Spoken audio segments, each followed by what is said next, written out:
iespējām, izaicinājumiem, praktiskiem aspektiem centralizācijā, jo mēs redzējām arī Jēkabpils gadījumu ar grāmatvedības centralizāciju, Gulbenes novada pašvaldību 2. gadu pēc kādas veids pašvaldības grāmatvedības pakāpenisku centralizāciju, un tad varam parunāt par tiem plusiem un mīnusiem, gan kāpēc tas jādara, kā tā struktūra mainās un kas notiek šajā laikā un šajā procesā. Lienija Trensona, Gulbenes novada pašvaldības finanšu un ekonomikas nodaļas vadītāja. Lūdzu.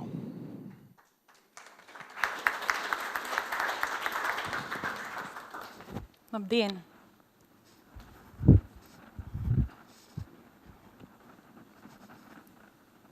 Lai rastos priekšstats par manu darba lauku, manas komandas darba lauku, tad vispirms ieskicēšu par to, kur atrodamies. Gulbenes novads, mana pašvaldība numur 1. Robežojamies ar 10 citām pašvaldībām, un kā lielākie kaimiņi novadi ir minami Madona, Smiltene, Alūksne un Balvi.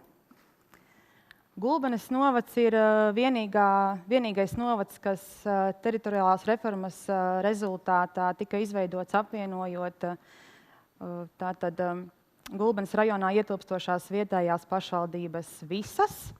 Līdz ar to novadā ir 13 pagasti un Gulbenes pilsēta. Novads 110 novadu konkurencē ierindojas 5. vietā valstī platības ziņā, un iedzīvotāju skaita ziņā mēs ieņemam 13. vietu valstī. Uzskatu, ka esam liels novads, ievērojams, un, ja runājam par iedzīvotāju blīvumu, tad Gulbenes pilsētā savu dzīvesvietu ir deklarējuši 35% no pašvaldības iedzīvotājiem, kas ir nepilni 8000 iedzīvotāji. Un, lai rastos priekšstats par pagastu pārvaldēm, tad vismazākā no pagastu pārvaldēm ir ar ļoti latvisku nosaukumu Līgo pagasts, un tajā savu dzīvesvietu ir deklarējuši 398 iedzīvotāji. Tālākais no pagastiem, pagasta centrs no pilsētas centra ir Rankas pagasts, 40 km attālumā, un tālāk apdzīvotā vieta novadā ir 50 km. Tāpat ir jāpiemina iestādes, ko apkalpojam, ja mēs runājam par grāmatvedību un grāmatvedības centralizāciju, tad tās ir 56 iestādes ar 68 struktūra vienībām, un tajā skaitā 26 izglītības iestādes.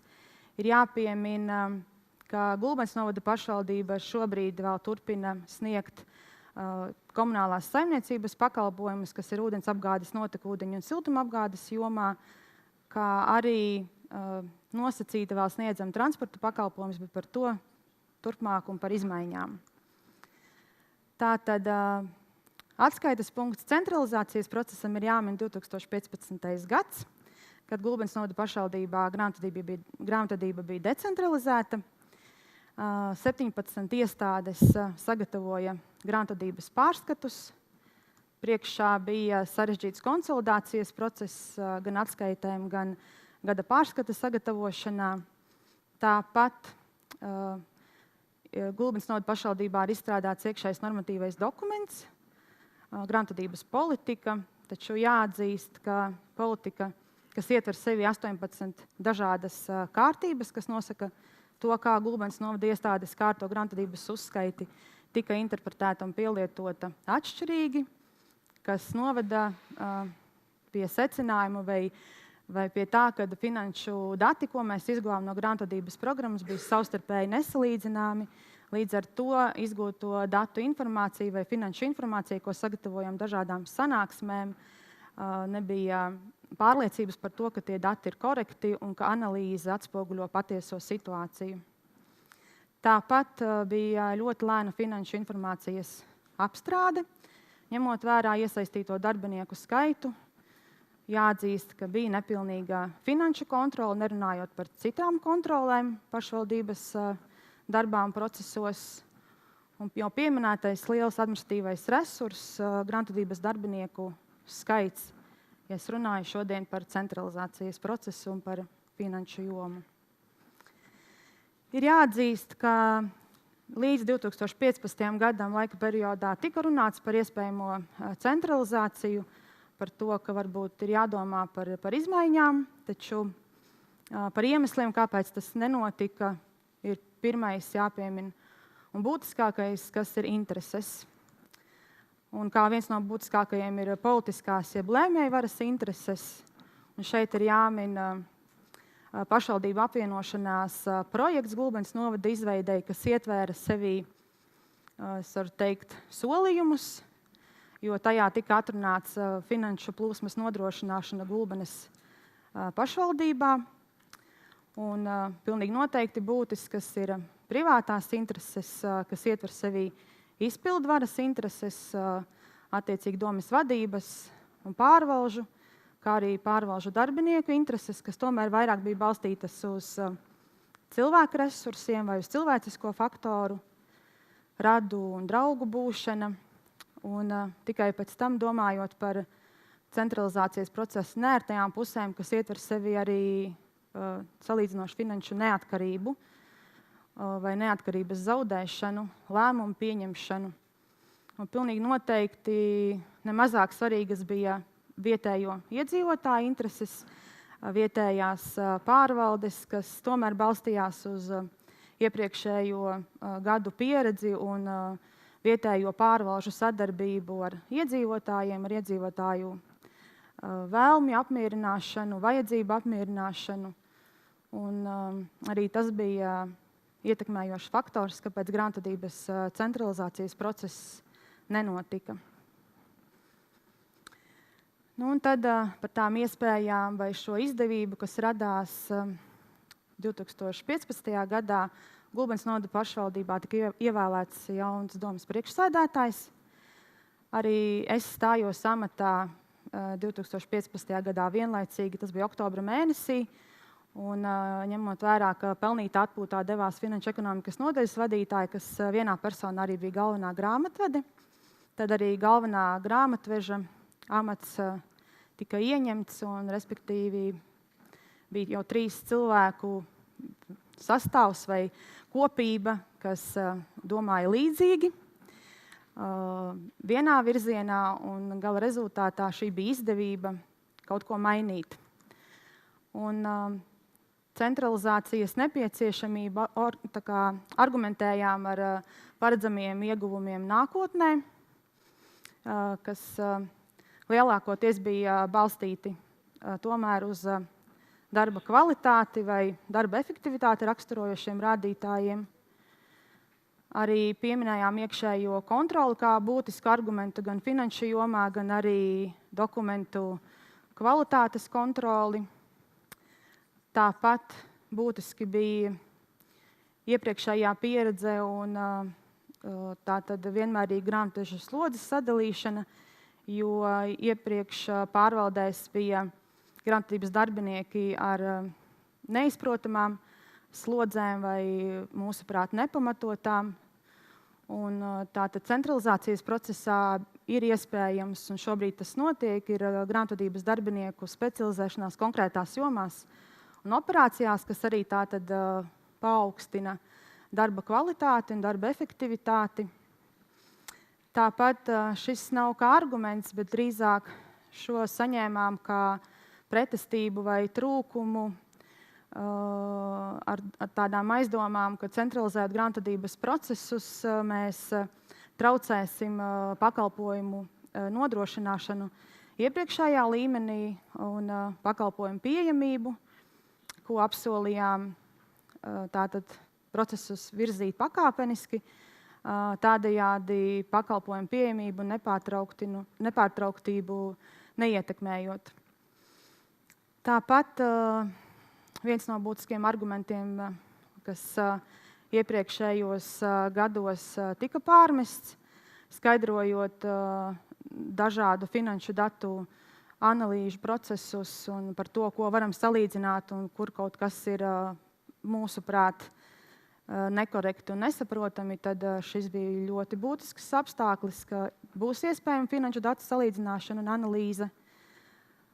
Un tikai kā viens no pēdējiem finanšu līdzekļu ekonomija, un pilnīgi noteikti un būtisks un atbalstošs arguments mūsuprāt un manai komandai valsts kontroles 2015. gada darba plāns.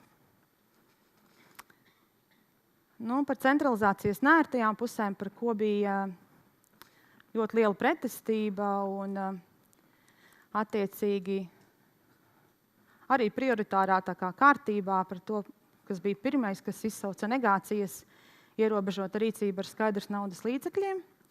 Šobrīd centralizētajās pagastu pārvaldēs nepastāv avansa norēķini.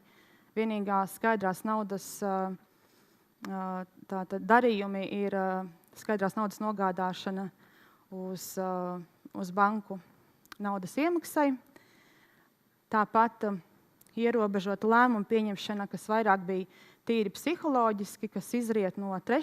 ieraksta saistībā ar finanšu līdzekļu un saimniecisko darījumu kontroli, ko bija iespējams nodrošināt, šobrīd ir iespējams nodrošināt centralizēta iepirkuma sistēma, kas arī šie procesi tika pārprasti vai interpretēti sev vēlamā vai izpildāmā redakcijā, jo budžets, kaut arī Gulbenes novada pašvaldības kopējais, tomēr katra iestāde skatījās kontekstā attiecīgi par savu budžetu, par plānoto, par savu atbildības robežu un iepirkuma sliekšņu, ko mēs sasniedzām kopsumā atsevišķās izdevuma pozīcijās, tika ignorēti, norādot uz to, ka katram savas tāmes ietvarā iepirkuma slieksnis nav sasniegts.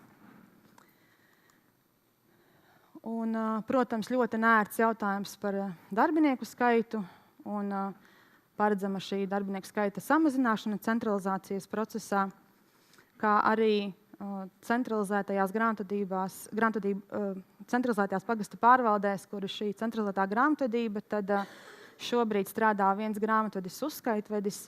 Pirms tam pagastu pārvaldēs bija šīs atbildības sadalītas. Viens bija noteikti galvenais grāmatvedis, un tad vēl citi atbilstoši grāmatveži pēc jomām un kompetencēm, taču šī atbildības mazināšanās pilnīgi noteikti ir ietekme uz atlīdzību, un arī pat pie gadījuma, ka pārvaldē paliek pirms tam strādājošs grāmatvedis, šī nērtā situācija saistībā ar to, kad alga tikusi samazināta.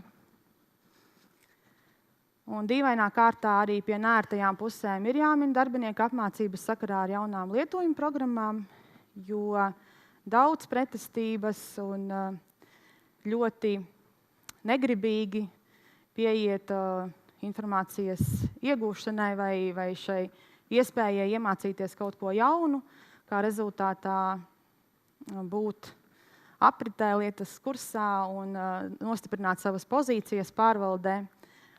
Jo vairāk zinu, jo vairāk varu izdarīt. Un tāpat arī jāpiemina pievienotās vērtības nodokļa piemērošana, jo atsevišķās pagastu pārvaldēs līdz centralizācijas procesu uzsākšanai bija salīdzinoši mazs ar PVN apliekamo maksas pakalpojumu darījumu apjoms. Kā rezultātā pēc centralizācijas maksas pakalpojumiem tika piemērots pievienotās vērtības nodoklis. Un arī migrācija, attiecīgi kustība no pārvaldes uz pilsētas centru un atkal atpakaļ, kas šobrīd jau ir atrisinājies un nemaz nav neērti un nav vairāk kā iepriekš. Viss notiek un ir sakārtojies. Centralizācijas process tātad aizsākās ar 2015. gadā pieņemt Domizsēdes lēmumu par centralizācijas uzsākšanu. Uzsākām pakāpeniski, arī pašas sev saprotamos apjomos. Un, pirmais, ko izdevās centralizēt, ir tātad algu grāmatvedība, kas deva lielu ekonomiju gan naudas izteiksmē, gan arī procesos. Un, spējām kontrolēt un pārskatīt tieši dažādu motivējošu elementu piemērošanu darbiniekiem. Un 16. gadā centralizējām arī Gulbenes pilsētu un Tirzas pagasta pārvaldi, kas notika gan pilsēta pusgadā un Tirzas pagasta pārvaldi gada beigās. Un 17. gadā mēs gadu uzsākām ar jaunām sistēmām, un konkrēti iznomātā nekustamā īpašuma uzskaitei un nomas maksas aprēķināšanai mēs sākām strādāt programmā Noma, un savukārt efektīvākai personāla vadības procesu organizēšanai izvēlējāmies programmu Kadri, kā arī algu aprēķināšanai algu moduli. Tāpat 17. gadā centralizējām grāmatvedības uzskaiti visai sociālajai nozarei pašvaldībā. Un viens no būtiskākajiem gan darba efektivitātes, gan arī ekonomijas ziņā bija centralizētas nekustamā īpašuma nodokļa administrēšana, ko līdz 2017. gadam Gulbenes novada pašvaldībā veica 14 grāmatvedības darbinieki uz noteiktām dažādām slodzēm. Šobrīd to dara 2 finanšu un ekonomikas nodaļas darbinieki. Personīgo kontu skaits ir 28,606. Un lielākais ieguvums ir tas, ka vienam īpašniekam piederošos nekustamos īpašumus ir iespējams apvienot vienā nekustamā īpašuma nodokļu maksāšanas paziņojumā, kas ir ieguvums nekustamā īpašuma nodokļu maksātājiem, kā arī 2015. gadā tika pieņemti saistošie noteikumi, kas noteica, ka nekustamā īpašuma nodokļa parādu piedziņas procesā lēmumus pieņem un izdod attiecīgās pagasta pārvaldes vadītājs, un pēc centralizācijas šie saistošie noteikumi tika grozīti, un lēmumus pieņem finanšu un ekonomikas nodaļas vadītājs, kas ir būtiski atslogojis procesus un varam ātrāk reaģēt un darboties nekustamā īpašuma nodokļa piedziņai bezstrīdus kārtībā. Šogad ir pieņemti lēmumi, tūlīt beigšu, tātad par 8 pagastu pārvaldēm. Mums uz gada beigām atliek vairs tikai 2 iestādes.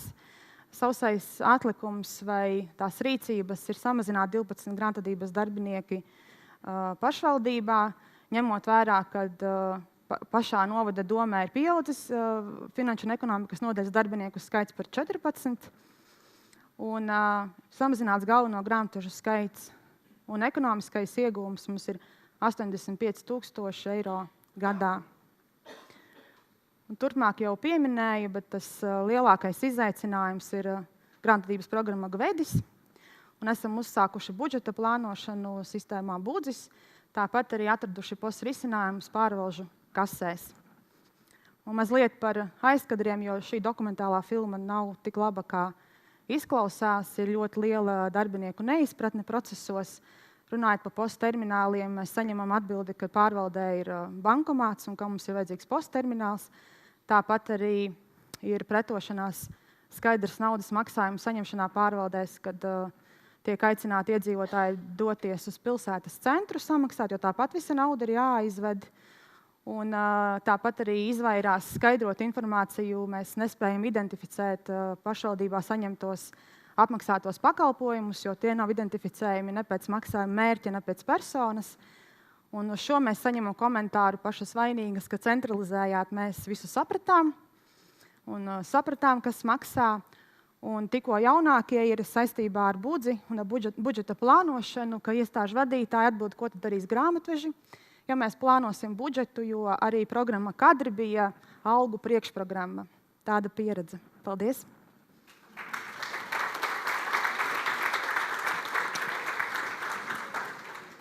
Lies, Lienīt, uzkavējies, lūdzu. Kāpēc? Tāpēc, ka mums vajadzēs arī jūsu pieredzi diskusijā. Jā.